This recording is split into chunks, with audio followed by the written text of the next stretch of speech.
এই মুহূৰ্তত এক ব্ৰেকিং নিউজ। মেট্ৰিক পৰীক্ষাৰ্থীৰ বাবে আহি পৰিছে এক গুৰুত্বপূৰ্ণ খবৰ। এইবাৰ মেট্ৰিক পৰীক্ষাত সৰ্বমুঠ 912টা কেন্দ্ৰত অনুষ্ঠিত হ'ব।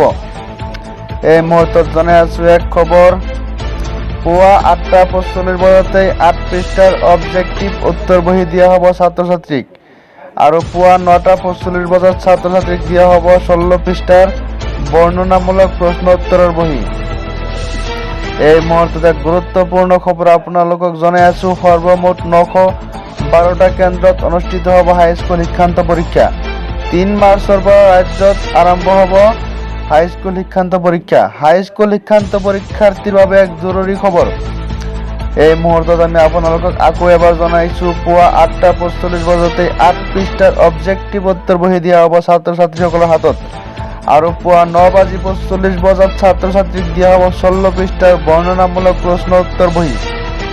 ছাত্ৰ ছাত্ৰীসকলৰ বাবে অতিকৈ গুৰুত্বপূৰ্ণ খবৰ।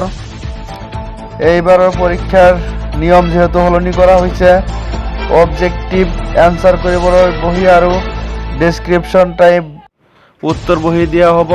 যিহেতু এই বছৰ পৰীক্ষা হ'ব ভিন্নধৰ্মী। এই মুহূৰ্তত মেট্ৰিক পৰীক্ষাৰ ছাত্ৰ ছাত্ৰীসকলৰ বাবে এক গুৰুত্বপূৰ্ণ খবৰ। এইবাৰৰ মেট্ৰিক পৰীক্ষাত 4 বিষয়ত থাকিব পৃথক উত্তৰ বহি। মই আপোনালোকক আকৌ জনাই আছো, ইংৰাজী, বিজ্ঞান, সমাজ বিজ্ঞান আৰু গণিতত থাকিব 50% অবজেক্ট, 50% থাকিব বৰ্ণনামূলক উত্তৰ বহি। 4,33,000 ছাত্ৰ ছাত্ৰী অৱতীৰ্ণ হ'ব এইবাৰৰ মেট্ৰিক পৰীক্ষাত। হাইস্কুল শিক্ষান্ত পৰীক্ষাৰ বাবে জৰুৰী খবৰ। ধন্যবাদ।